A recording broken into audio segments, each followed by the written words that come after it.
வணக்கம் நேர்களே, இது ஷர்மிளா டாக்கீஸ். நான் உங்கள் டாக்டர் ஷர்மிளா.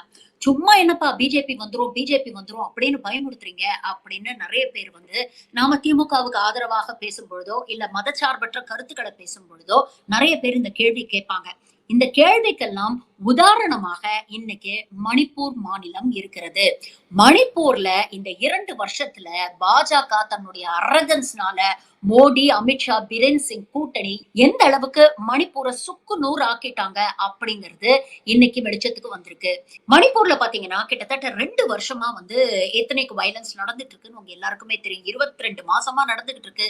258 பேருக்கு மேல இறந்து போயிருக்காங்க. 70,000 பேருக்கு மேல வீடு வாசல்லாம் இழந்துட்டு இன்னைக்கு ரிலீஃப் கேம்ப்ஸ்ல உட்கார்ந்து இருக்காங்க. கிட்டத்தட்ட ஒரு சிவில் வார் சிச்சுவேஷன் தான் இருக்கு. மணிப்பூரையே கிட்டத்தட்ட 2ஆ பிளந்து விட்டது அங்க இருக்கக்கூடிய பாஜக அரசு. இப்படிப்பட்ட சூழ்நிலையில தான் திடீர்னு பிரேன் சிங் தன்னுடைய ராஜினாமாவை கொடுத்திருக்கிறாரு. கிட்டத்தட்ட 2 வருஷமா நான் ராஜினாமா செய்ய மாட்டேன், சிஎம் பதவியை விட்டு கொடுக்க மாட்டேன் அப்படின்னு பதவி வெறி பிடிச்சு இருந்த பிரேன் சிங் இன்னைக்கு ரிசைன் பண்ணியிருக்கிறாருன்னா அதுக்கு பின்னால இருக்கக்கூடிய காரணங்களை நாம தெரிஞ்சுக்கணும். கடந்த டிசம்பர் 2024 இறுதியில் வந்து பிரேன் சிங் பப்ளிக்கா திடீர்னு வந்து ஒரு அப்பாலஜி சொல்றாரு. ஐயோ, இங்க வந்து நிறைய எத்னிக் வயலன்ஸ் நடந்துச்சு, நிறைய பேர் வந்து இறந்து போயிட்டாங்க, இதை வந்து எஃபெக்டிவா கண்ட்ரோல் பண்ண முடியாததுக்கு நான் மக்கள் கிட்ட மன்னிப்பு கேட்டுக்கிறேன் அப்படின்னு திடீர்னு பிரேன் சிங் நல்ல வேஷம் போடுறாரு. அதே மாதிரி ஜனவரியில மகா கும்புக்கு போய் அங்க வந்து கும்பமேளாவுல பார்ட்டிசிபேட் பண்ணி கங்கையில மூழ்கி எழுந்துக்கிறாரு. எந்த பாவத்தை கரைக்கிறதுக்காக கங்கையில மூழ்கி எழுந்தாருன்னு தெரியல.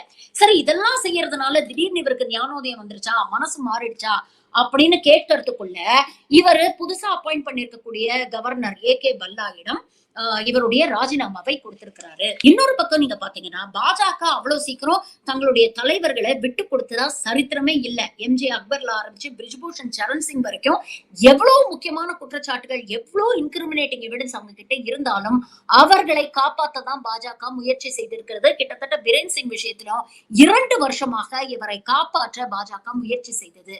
அப்படி இருக்கும்பொழுது இப்போ என்ன அழுத்தம் வந்தது, ஏன் வந்து இவர் ரிசைன் பண்ணிருக்கிறாரு அப்படின்னு பாத்தீங்கன்னா, உண்மை என்னன்னா pressure from the people, pressure from the opposition, மூன்றாவது மிக முக்கியமானது பிரஷர் ஃப்ரம் பிஜேபி லீடர்ஸ். இந்த 3 கட்ட பிரஷரையும் தாங்க முடியாதான் இன்னைக்கு சென்டர் வந்து பிரேன் சிங் கிட்ட ராஜினாமா கொடுத்துட்டு போப்பா, நாங்க பாத்துக்கிறோம் அப்படின்னு சொல்ற ஒரு கட்டாயத்துக்கு தள்ளப்பட்டிருக்காங்க. டைமிங் ஆஃப் ரெசிக்னேஷன் ரொம்ப இம்பார்ட்டன்ட். லெஜிஸ்லேட்டிவ் அசம்பிளி கூடுறதுக்கு ஒரு நாள் முன்னால பிரேன் சிங் தன்னுடைய ரெசிக்னேஷன் கொடுக்கிறாரு. எதிர்கட்சிகள் காங்கிரஸ் போன்ற கட்சிகள் ரொம்ப பிராங்காவே சொல்லிட்டாங்க, நோ கான்பிடன்ஸ் மோஷன் நாங்க கொண்டு வர போறோம் அப்படிங்கிற ஒரு விஷயத்த வந்து தெளிவா சொல்லிட்டாங்க. அப்படி நோ கான்பிடன்ஸ் மோஷன் வந்ததுன்னா பாஜகவை சேர்ந்த தலைவர்களே பிரேன் சிங்க்கு எதிராக வாக்களிப்பார்கள். அப்போ பாஜக ஆட்சி கலையறதுக்கான வாய்ப்புகள் இருக்கு. பாஜக ஆட்சி நல் அண்ட் வாய்ட் ஆயிடும் அப்படிங்கிற ஒரு ஆபத்து இருக்கு.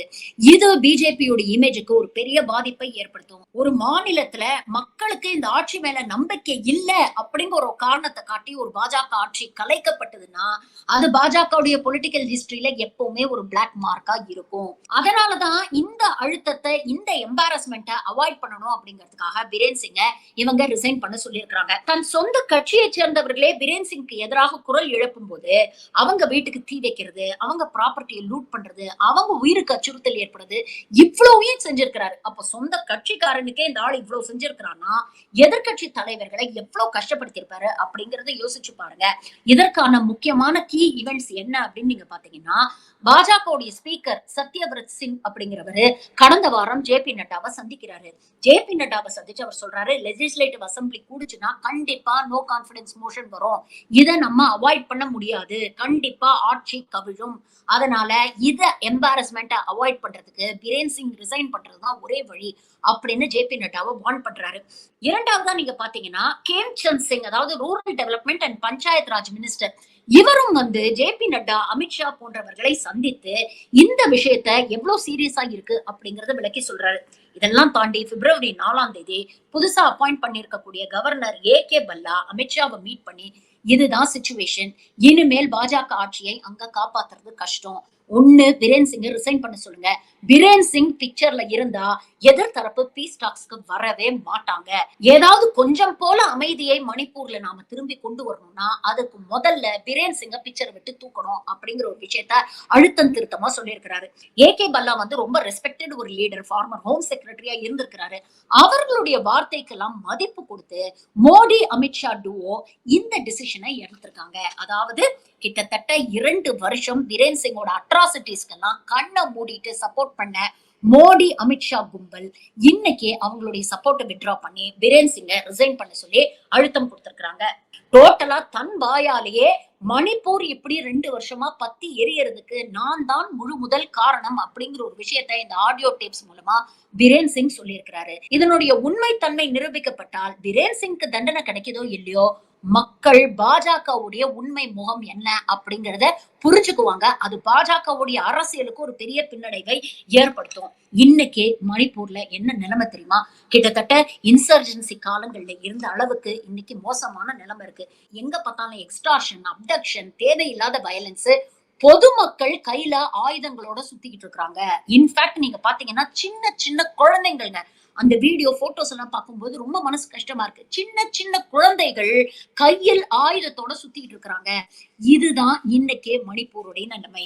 இன்ஃபேக்ட் பிரேன் சிங் ராஜினாமா பண்றதுக்கு ஒரு நாள் முன்னால கூட நீங்க பாத்தீங்கன்னா இந்தியா ரிசர்ச் பெட்டாலியன் அவுட் போஸ்ட்ல இருந்து கவர்மெண்ட்டுக்கு சொந்தமான வெப்பன்ஸ இந்த செப்பரேட்டிஸ்ட் குரூப் திருடி இருக்கிறாங்க, லூட் பண்ணிருக்காங்க அப்படிங்கிறது தான் உண்மை.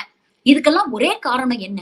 மோடி அமித்ஷா பிரேன் சிங்கோட அரகன்ஸ், ஆணவம். கிட்டத்தட்ட இந்த 2 வருஷத்துல மணிப்பூரை 20 வருஷம் பின்னோக்கி கூட்டிட்டு போயிட்டாங்க அப்படின்னு அங்கே இருக்கக்கூடிய அமைதி விரும்பக்கூடிய அமைப்புகள் இன்னைக்கு குற்றச்சாட்டை வச்சிருக்கிறாங்க. எப்படியோ இப்போ பிரேன் சிங்கோடைய ரெசிக்னேஷன் கூட ஒரு ஸ்டாலிங் டெக்னிக் தான். ஆட்சி கவிழாமல் அந்த எம்பாரஸ்மெண்ட்ல இருந்து தங்களை காப்பாத்திக்கணும் அப்படிங்கிறதுக்காக பிரேன் சிங்கை ராஜினாமா பண்ண சொல்லியிருக்கிறாங்க. இதுக்கப்புறம் பாஜகவுக்கு முன்னால 2 ஆப்ஷன் தான் இருக்கு.